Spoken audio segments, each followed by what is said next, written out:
Hoy en el Living de News Digitales recibimos a un verdadero ícono del automovilismo argentino.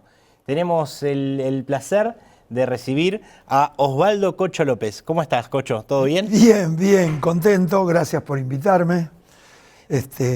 Y bueno, todo el público acá de la gran producción que tenemos. Así es. Contándole historias, como siempre. Hablando de historias, empezamos por el comienzo de la historia, por Mataderos, por tu barrio, por tu lugar, por las carreras de obstáculos, ¿no? Pero, ¿en qué momento, a partir de tus inicios en Mataderos con tu grupo de amigos, comenzaste a pensar que tenías por delante una verdadera carrera como piloto profesional? No, en ningún momento en esa época teníamos 14, 15 años, ni siquiera teníamos licencia para conducir, pero bueno, era muy fácil hacerlo porque no había autos. En la ciudad era una ciudad con muy pocos automóviles de esa época. Y en el barrio nos encantaban los autos.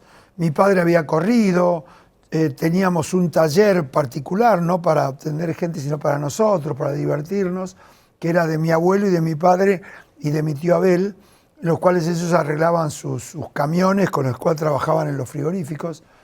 Y bueno, éramos todos tuercas, como decimos en la Argentina, y cada uno tenía su autito, los que ya tenían mayor edad, y yo usaba el autito de mi mamá, que era un Fiat 600, que se lo sacaba para dar vuelta a manzana, para ir a pasear, y iba siempre con algún amigo mío que era mayor, porque tenía licencia, pero igual manejaba yo, porque, vuelvo a repetir, era muy fácil hacerlo, era una cosa permitida. Nosotros no nos arriesgamos a andar rápido en la calle, ¿ves? Siempre tuvimos como una educación marcada por los antiguos corredores, como digo, por mi padre, por los amigos de mi padre, que siempre nos hacían el paralelismo de lo que era un corredor, un boxeador. Un boxeador no se va a pelear en la calle, te decían. Entonces era como una cosa muy, muy marcada, de mucha educación. Pero nos divertía mucho y bueno, y ahí decidimos a ver si nos dedicamos a los autos de carrera. Siempre aparecía uno con una cosa nueva. Éramos unos 10, 12 jóvenes muy entusiastas. Hasta que un día aparecieron en Mataderos, hoy me pongo de pie, la República de Mataderos, un barrio porteño, barrio de la capital federal, que es muy pueblo, y eso quizás nos ayudó a poder desarrollar el automovilismo deportivo, que en ningún momento en esa época pensábamos en eso. En una de tus primeras carreras oficiales te tocó competir con Reutemann, ni más ni menos. ¿Cómo eran esas primeras carreras, vos siendo joven, con pilotos más experimentados? Bueno, era un compromiso, porque cuando a los 15 hasta los 18 años, 17 años, que saco la licencia del Automóvil Club, hacíamos ese tipo de cosas, carreras de obstáculos, de destreza en las calles, cerrábamos avenidas. Era todo tan permitido, todo tan fácil, nadie te decía nada. Y con eso armamos el primer auto de carrera y el primer equipo. Ese primer equipo lo hicimos en ese taller de mi padre, de mi tío, y decidimos pintar el auto color amarillo. ¿Por qué? Me voy para atrás antes de tu pregunta. Porque ahí nace todo el espíritu de lo que es, vamos a dedicarnos a esto, nos gusta esto. Y me tocó a mí ser el piloto porque era quizás el que más se destacaba de todos los amigos en la conducción. Y bueno, hicimos nuestro primer auto, fuimos a debutar al Autódromo de Buenos Aires con el Peugeot amarillo y ahí nos hicimos famosos sin querer, famosos entre comillas, por supuesto, dentro del ambiente del automovilismo deportivo, porque era como si tuviera hoy 5 años corriendo, porque eran todos corredores de 30 años, 40 años, 50 años y más. Y la diferencia generacional entre un joven de 15, 20 años a uno de 30 era como hoy de 10 a 100. Era total la diferencia generacional. Nosotros no hablábamos, vos para hablar con una persona mayor que vos, de 10 años, 20 años mayor que vos, era, no se tuteaba. Y bueno, nosotros rompimos un poco el molde con ese grupo que formamos el Cochos Yellow Team, también un invento de mis amigos, porque era amarillo, usaron mi sobrenombre, porque en algún momento yo dije, no, ¿qué le ponemos en el auto? ¿Qué le escriben? A mano alzada, ¿no? Cocho, Osvaldo López. Y un amigo dice, sí, hay que ponerle Osvaldo López, porque cuando seamos famosos nos van a llamar Cocho. ¿Viste? Una cosa. Yo hoy lo cuento y es una emoción terrible, porque jamás imaginamos este desarrollo de 40 años ininterrumpido de automovilismo deportivo. Y bueno, y así fuimos creciendo.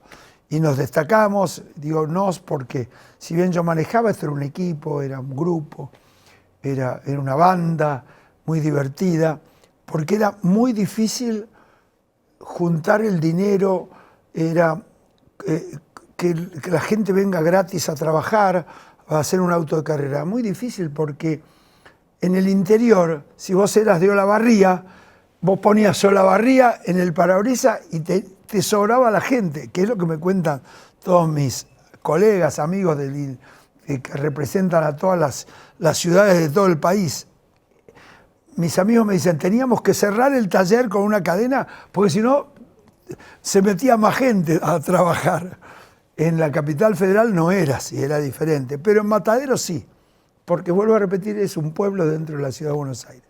Y eso nos ayudó y bueno, crecimos, empezamos a ganar carreras y un día un piloto de un equipo oficial me pidió que lo lleve a dar una vuelta en uno de los autódromos el día de la inauguración en Concordia, que se inauguraba el autódromo en el año 67, 68, cosas así.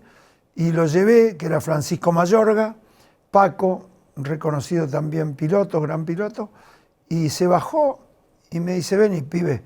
Y me llevó al equipo oficial, donde él era piloto, y le dijo al director Raúl Fernández Aguirre, Jackie Foregrin, que eran los que manejaban, que tenían todos pilotos renombrados, todos, así como Reutemann en Fiat, como Canedo en Fiat, como Migliore, bueno, muchísimos, Santa Marina,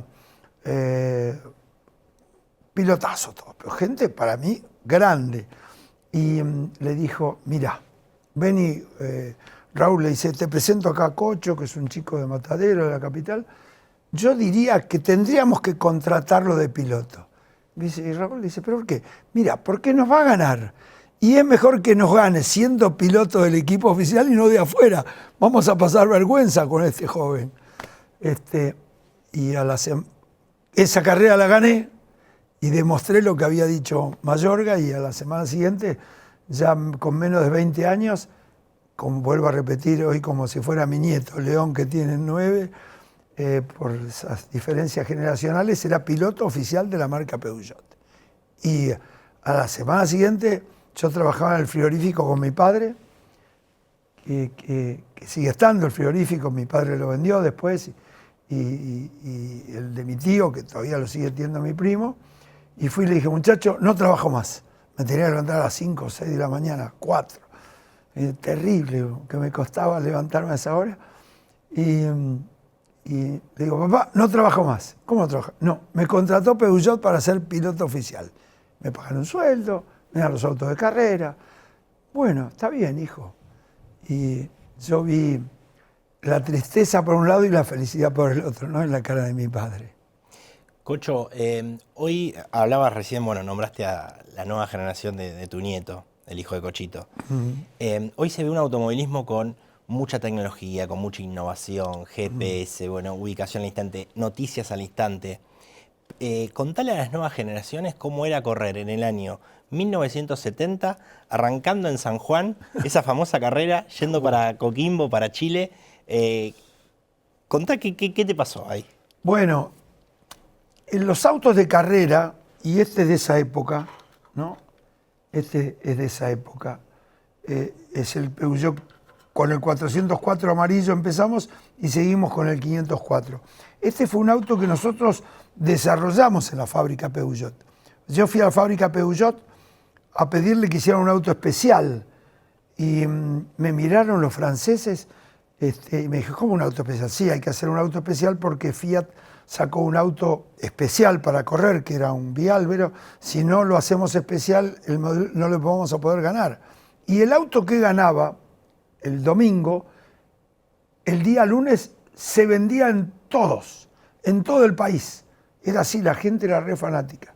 Entonces los franceses sabían que esto era así, que le daba buen resultado a las carreras. Hicimos este 504 TN, del Turismo Nacional, TN. Y le pedimos que lo hicieran sin techo, porque el Peugeot tenía un techo, tiene un techo corredizo, tenía. Me miraron y dijeron, estás loco, ¿cómo va a hacer un auto? Si el Peugeot no, pero hay que hacerlo, porque la carrocería es más bueno, sin techo. ¿Y qué más? Y que tiene que tener una leva, pero una leva es un elemento mecánico que hace que el motor no se quede quieto, vamos a decir. Bueno, ¿y qué más?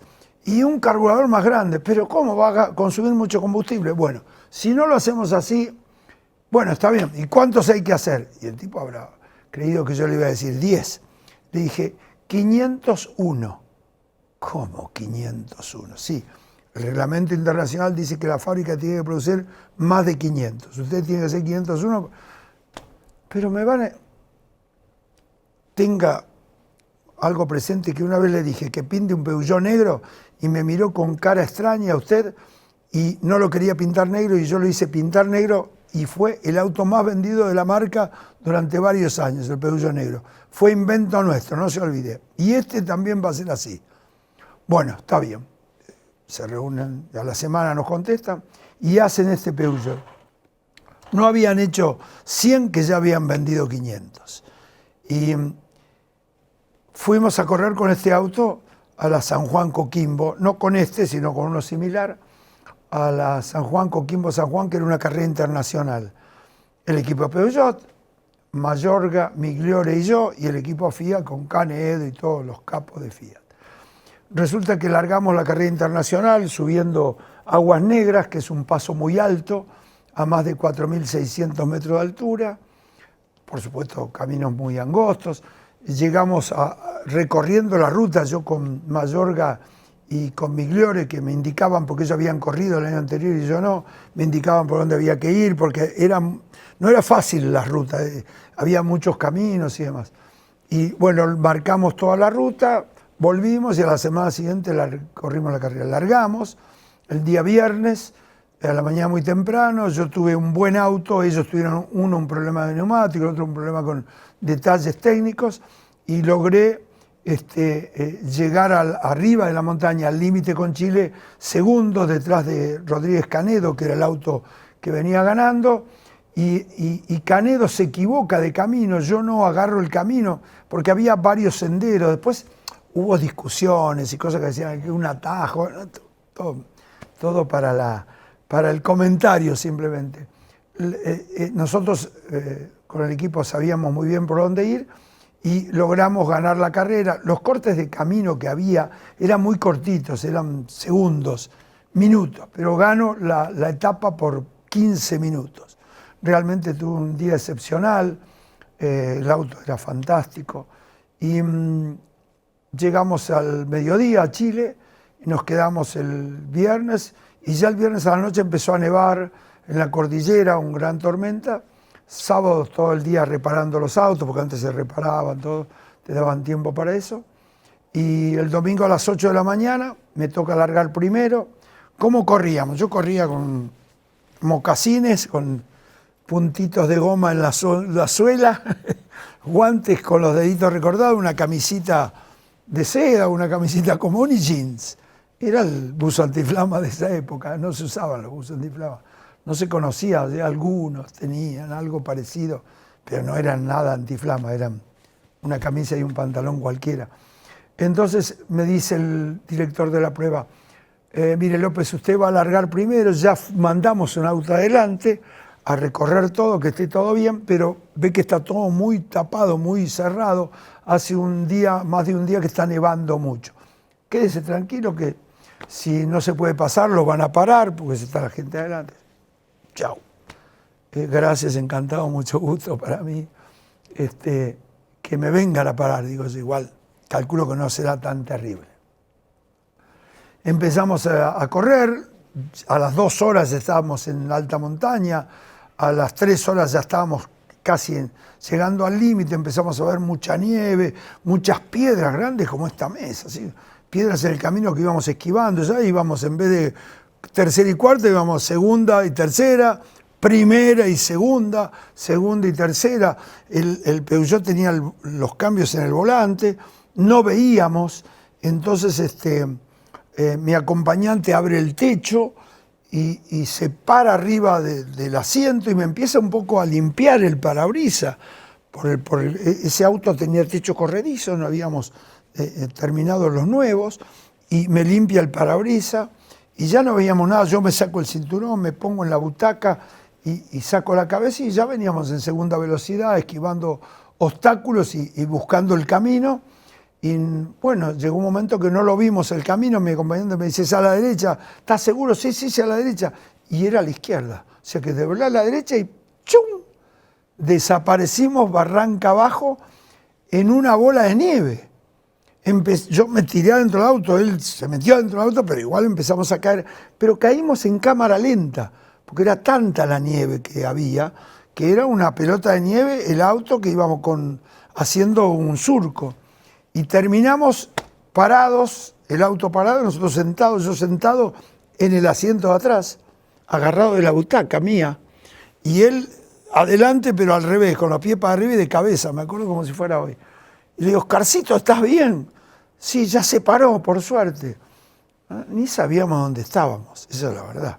Yo siempre, cada accidente, hay que virgencita para esto, ¿no?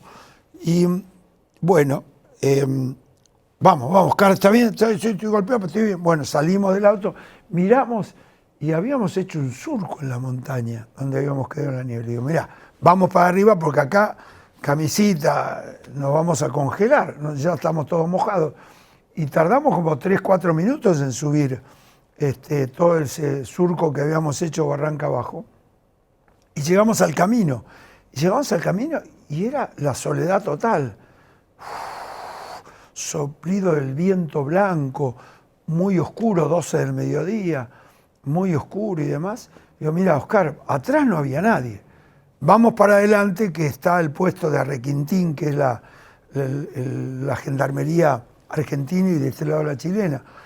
Debemos estar cerca, calculo. Y caminamos 5 o 10 minutos nada más y encontramos un auto parado. Un Ford Falcon, me acuerdo.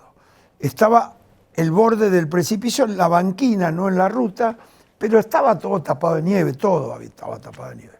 En definitiva, yo manoteo la puerta, botoncito, ¿viste? Esa manija que hay que apretar un botón, abro el auto, meto la mano, saco el pestillo de la puerta trasera, abro, lo meto a mi acompañante, que ya no, pobre, no quería más entre los golpes y el frío. Lo acuesto ahí en el asiento de atrás y yo me meto en el asiento de adelante, que era un asiento enterizo, como eran los autos antes. Y ahí estuvimos 4 o 5 horas hasta que nos rescataron, ya alucinados. Yo digo, pero tiene que venir algún auto. No, estos tipos pararon la carrera. Digo. Pararon la carrera y no nos pararon a nosotros. ¿Por qué no nos pararon a nosotros? Bueno, definitiva, ya 5 de la tarde, estábamos como con bastante frío, por suerte dentro del auto. Escucho voces, empiezo a gritar, y ahí me responden, y eran 3 gendarmes chilenos que venían en mula, con capote, tapada de nieve, los tipos. ¿Ustedes son los corredores? Sí, menos mal. Entonces ahí por radio, Handy se comunican con una base que tenían cerca, donde habían armado una carpa, porque sabían que pasaba la carrera, estaban todos preparados para eso. Y bueno, nos subieron y nos dieron unas inyecciones por el frío, qué sé yo, y nos dieron de comer con esas viandas, que viste una taza dentro de la otra, de comer un arroz, algo así.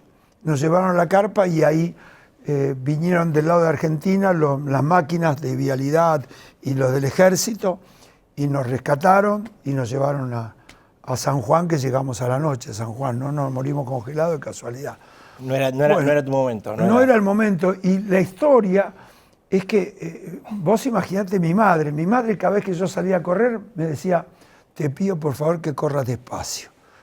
Me ponía alguna estampita de Seferino Namuncurá en el auto. No lo hiciste. Sí, hoy yo le quiero decir a mi nieto, no se lo digo, pero lo pienso. Cocho, y bueno, y así nos rescataron. Y te termino la historia diciéndote que a la semana fui al Automóvil Club y chicos, ¿por qué no me pararon si pararon la carrera? Porque dice que caían piedras y el tipo que tenía que pararla se asustó cuando escuchó el auto de carrera, el ruido, salió al encuentro mío, pero yo pasé primero. Le ganaste. Y le gané y nunca lo vi. Y él no me pudo parar y por eso paró la carrera. Y a la semana o al mes, charlando con amigos en una gran comida que habían hecho siempre de autos, se acerca uno y me dice, escuché la historia, así que te subiste en un auto, ese auto Falcon era mío, yo era auxilio de fulano de tal, se me rompió y lo tuve que dejar ahí y seguir en una camioneta que también venía. Me dice, pero ¿cómo entraste al auto que no rompiste ningún vidrio? Me dice, yo lo cerré con llave. Le digo, no, yo hice y lo abrí y no tuve necesidad. Y ese fue el auto que nos salvó, el refugio que nos salvó, porque si no, no creo que te la estoy contando. Oscarcito Racco, mi acompañante, un loco de 18 años como yo. Mirá, Cocho, varios años después fuiste uno de los creadores del TC2000. Sí. Ya en ese momento estaba, ¿no? Un poco las diferencias entre ACA y ACTC, ¿no? La Asociación de Corredores de Turismo Carretera y Automóvil Club Argentino. En esa época, ¿por qué creyeron que era necesario una nueva categoría como el TC? Y porque nosotros a diferencia de que hoy los pilotos tienen la tecnología detrás, nuestra tecnología de los autos de carrera era nuestro traste. Estar sentado, ir a velocidad, sentir las sensaciones en un auto de fórmula que vas tipo acostado, ves si tu pierna se mueve, entonces ves que el chasis torsiona, que se baja de acá, que se baja de allá, que se corre de acá. Entonces hablabas con tu mecánico y le decías, che, ponele sácale esto, a ver, probemos esto, probemos lo otro. Cuando voy a correr a Europa, en una de las tantas veces que fui a correr las 24 horas Le Mans, que me invitó Ferrari a hacerlo en los años 76, 75. En el año 79 vamos varios pilotos a correr al campeonato europeo. Entonces vinimos con la mente mucho más abierta, porque yo corría autos sala, autos Wincar, que después lo tuvieron que sacar porque nos matábamos todos, pero nos pegábamos unas piñas bárbaras. Pero había ya tecnología de aerodinámica, de cosas más modernas, y ese tipo de cosas. Entonces cuando vinimos, dijimos, vamos a hacer el turismo de carretera con ese lío que tenía, que está peleado con el Automóvil Club, que ya en esa época, años 70 y pico, 78, 79, nosotros queríamos seguir corriendo con estos autos que fabricaban en la Argentina, que eran autos que los jóvenes lo reconocían, que había muchas marcas, que las empresas petroleras apoyaban publicitariamente, y yo como fui un poco así siempre la avanzada del marketing y de la publicidad, hoy marketing, dije, vamos a hacer esto. Y el Automóvil Club me dijo, sí, lo pueden hacer. Bueno, ahí le saqué un poco la idea al turismo de carretera, a la categoría que corrió mi padre, a la Asociación Corredores de Turismo Carretera, que en estos meses cumplió ya más de 65 años de su creación, más de 88 años que corre el turismo carretera, categoría única en el mundo en actividad con tanta antigüedad, única, y tecnología como hoy. Bueno, le sacamos la idea e hicimos estos autos que eran de turismo nacional, los convertimos en turismo de carretera. O sea, los pelamos, los desarmamos, le pusimos trompas diferentes, qué sé yo, y ahí inventamos lo que era el TC2000. Y salió el TC2000 que hoy tiene 79 hoy, ¿no? 46 años de vida. Un hijo mío es. En esa época, años 80, 90, no puedo dejar de preguntarte por la competencia con el Flaco Traverso. Ustedes sí, protagonizaron. Bueno. Sin embargo, después, afuera de la pista, incluso muchos años después, compartían programas, compartían Sí, bueno, no tiene nada que ver, porque de acuerdo, los rivales son siempre los de tu misma época, son contemporáneos. Yo no soy rival de mi hijo, ni mi hijo rival mío. Era así, lo veíamos así, lo vemos así.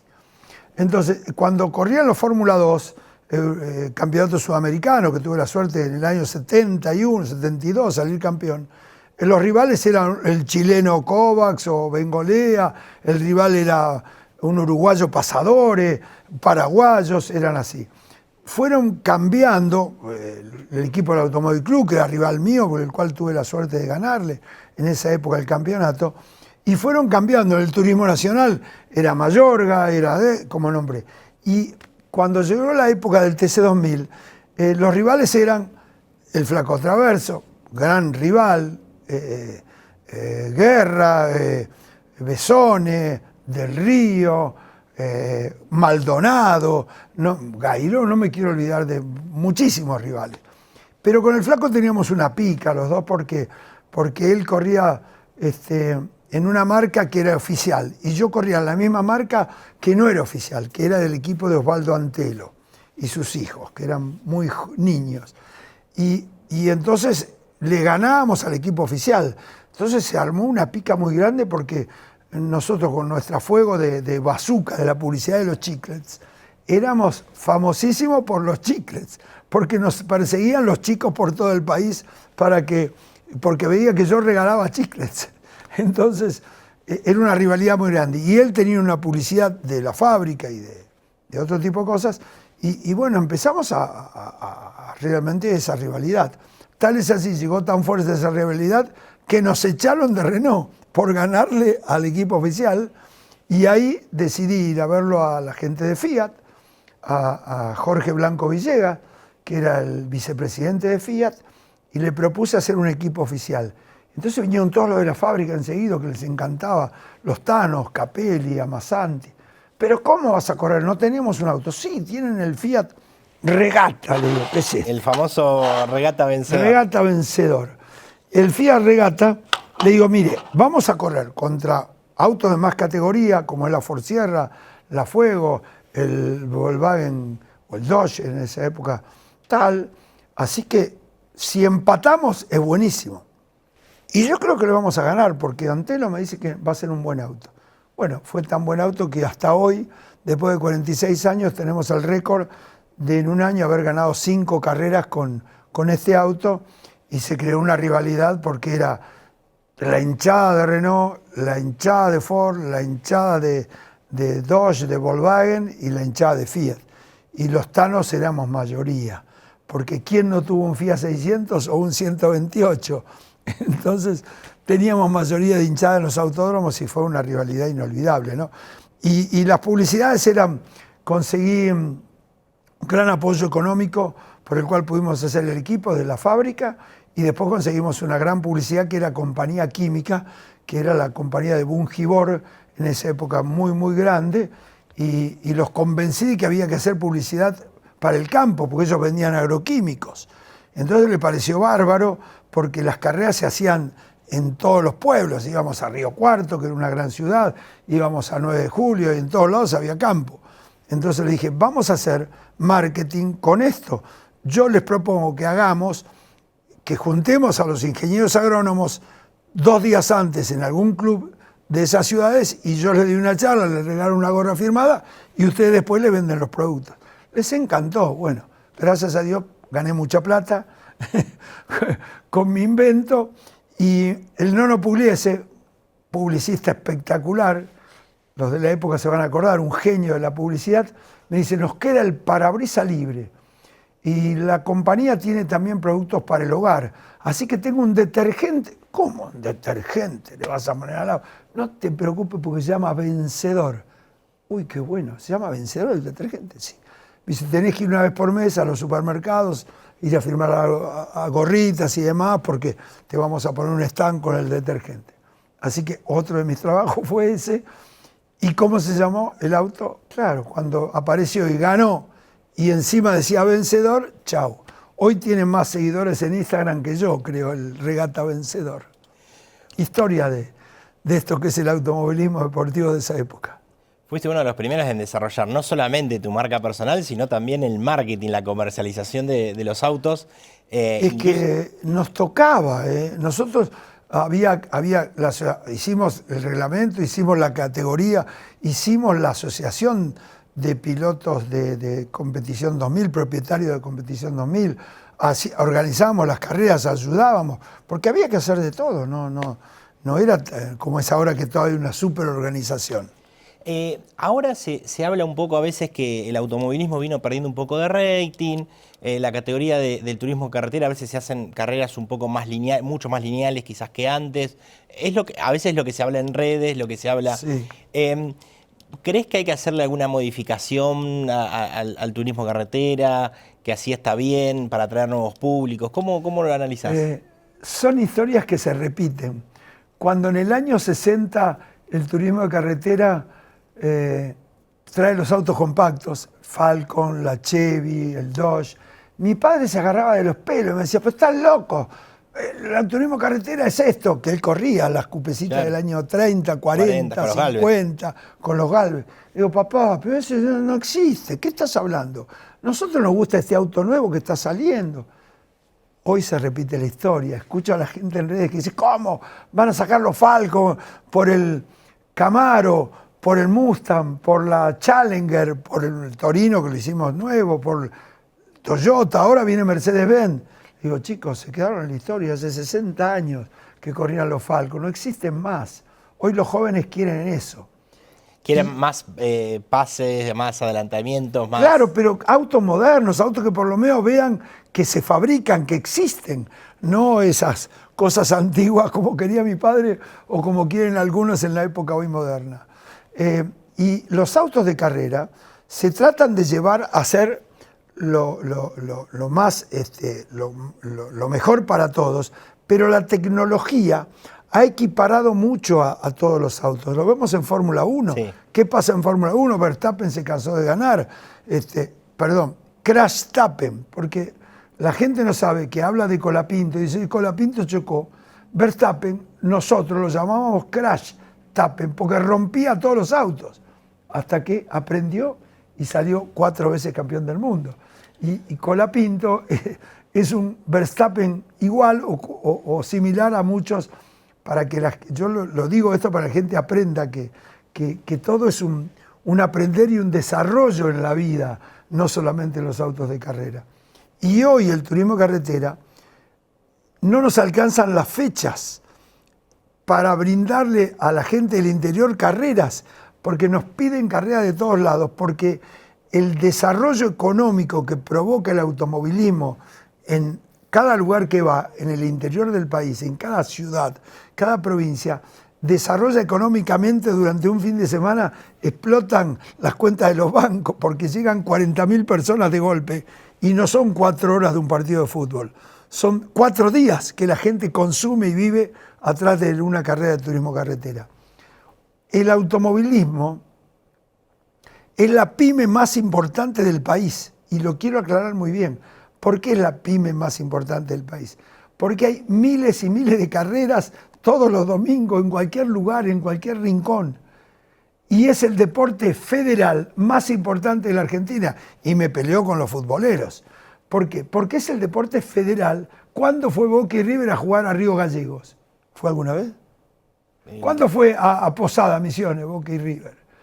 Bueno, el turismo carretera, todos los domingos, el automovilismo argentino está desde Tierra del Fuego a las cataratas y desde la cordillera al Atlántico. Y se desarrollan miles de categorías de autos, por eso digo la pyme. Cada moto, cada Fiat 600, tiene un chapista, un gomero, un mecánico, un pintor, un tapiz, 1000 que trabajan en un solo auto. Y así son miles de autos que tiene la Argentina en este automovilismo que te diría que casi en el mundo es único, por el gran desarrollo que tiene. Y hoy, tecnológicamente, el TC2000, el Turismo Carretera 2000, el Turismo de Carretera, el Turismo Nacional, son categorías que tienen, 80, 60, 40, 50 y 40 años de antigüedad. Y tienen una tecnología muy alta a nivel europeo, a nivel americano, o más. Y realmente es una realidad. Cocho, para ir terminando, las últimas dos. Perdón que me No, está bien. extienda tanto, pero... Lo nombraste vos, Franco Colapinto. No puedo dejar de preguntarte cómo lo ves de cara al futuro. Perfecto, es un genio. ¿Por qué? Porque en la vida, mi hijo, los hijos, los deportistas de todo nivel, hacen un esfuerzo muy grande. Yo lo viví personalmente cuando me fui yo a los 26 años, pero ya tenía 26, 27. Mi hijo se fue a los 17 años, 16 años. El desarraigo es realmente muy duro, porque la pelota es redonda en cualquier parte del mundo. El volante es igual en cualquier parte del mundo, pero no está mamá, no está papá, no están los amigos, no está el amor, el cariño, los afectos. Y quedarte a los 15, 16 años solo, aprendiendo a cocinar, a planchar y a vivir solo es difícil. Colapinto, como tantos otros chicos que del karting hoy se van también y se fueron antes, vuelvo a repetir, lo viví en partida doble conmigo y con mi hijo, hizo un esfuerzo importante y le llegó, como dice Séneca, mi mujer Verónica siempre me nombra al filósofo por eso. Dice, cuando vos trabajás, estudiás, le das y te rompes el lomo y aprendés 4 idiomas y todo lo que tenés que saber, cuando baja la oportunidad, ahí la tenés que agarrar. Y si tenés todo eso que te acabo de decir de este lado y te bajó la oportunidad, es lo que hizo Colapinto. Colapinto, hace 75 años que no tenemos un Fangio o Fangio, porque la gente, digo Fangio y se preocupa de la pronunciación en vez de pensar de lo que estoy hablando. Cuando vos tenés un 5 veces campeón del mundo como él, que fue con un gran apoyo económico y que nos devolvió con creces todo lo que la Argentina le dio, después tuvimos hace 40 y pico años un Reutemann, que también fue con millones de dólares de la Argentina.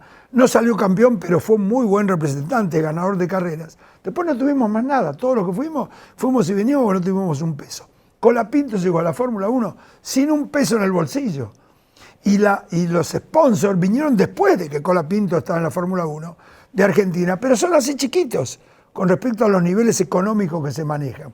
Para redondearle la idea, Colapinto llegó ahí, está ahí porque se lo merece y porque ha demostrado que es un buen piloto y va a seguir siendo un buen piloto en la Fórmula 1, por más de que Briatore proteste. Briatore lo que quiere es plata. Briatore, plata no vas a tener por ahora de acá.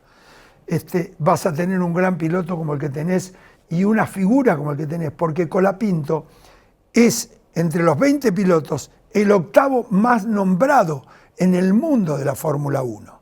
Y eso es por la magia de los argentinos, la magia de un Bizarrap, de un Seca, otro gran productor que hizo la música de Shakira, ganó 3 Grammys, y todo ese grupo de chicos que le supieron movilizar, Emilia, Emilio J. y mil más que son unos genios.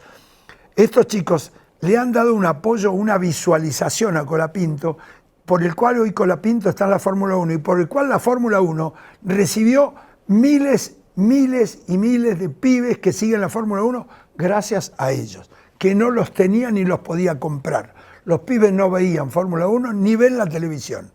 Esa es la realidad. Y hoy Colapinto está haciendo lo que debe hacer y si, para redondearles la idea, si Colapinto fuera chino, yo hubiera vendido unas 100 millones de gorritas en China. 100 millones de gorritas por $10 o por $100. Hagan la cuenta cuando es. Colapinto es argentino, bien argento, y ha logrado con el pecho y con el apoyo de estos chicos argentinos lograr estar en la Fórmula 1, conseguir esa economía de millones de pibes que siguen la Fórmula 1 gracias a ellos, y él demostrar que es un gran piloto. La última, Cocho. Te prometo que es la última. Imagino que tu nieto León ha ido a tu oficina y ha visto el cuadro de Fangio que tenés ahí atrás, que tenía en Mercedes-Benz Fangio. Sí. Entre cientos y cientos de personas que deben haber ido a la oficina de Fangio, ¿por qué crees que Fangio te lo regaló a vos ese cuadro? Por simpatía, porque yo lo conocí de una persona grande, yo corría en la Fórmula 2 en los años 70 y era porteño, esa es la ventaja que tuve para muchas cosas, por eso hice tantas cosas aparte, cine, televisión, de todo, porque era porteño, estaba al alcance, era fácil. Decía, che, Cocho, vení, bueno, mañana voy. Los demás tenían que hacer kilómetros, entonces yo iba a visitarlo a Don Juan. Y me contaba sus historias, y también a Froilán González, y me contaba sus historias y era fanático. Y un día en su oficina de Mercedes-Benz, yo le preguntaba, tenía el cuadro detrás de él, que se lo había regalado el presidente de Mercedes-Benz de Alemania, a él, porque es una foto icónica, un mural gigante, pesadísimo. Y Y me dice ese de nuevo, y un día me levanto y le digo, don Juan, bueno, dentro de unos días vuelvo a tomar un café. Dale, Cochito, vení, sí, por favor. Le gustaba a él, como a mí me gusta estar hoy con los jóvenes igual hablando. Y me dice, no te vayas. Se levantó, se dio media vuelta, descolgó el cuadro y me lo puso en mis manos. Yo no lo podía creer lo que estaba sucediendo. Se le hice firmar, está autografiado ahí por él. El año 94 fue esto, y está ahí guardadito. Ahora puse, hace 2 años, hice el helipuerto autódromo, el cual soy propietario junto con mi socio Daniel. Somos propietarios del helipuerto autódromo, y lo llevé para que la gente lo vea, porque lo tuve 20 años, 30 años guardado, que nadie me lo mire. Y ahí está, representando en el autódromo Oscar y Alfredo Gálvez, a Juan Manuel Fangio también. Cocho, muchas gracias por venir. No, gracias. Que Dios lo bendiga.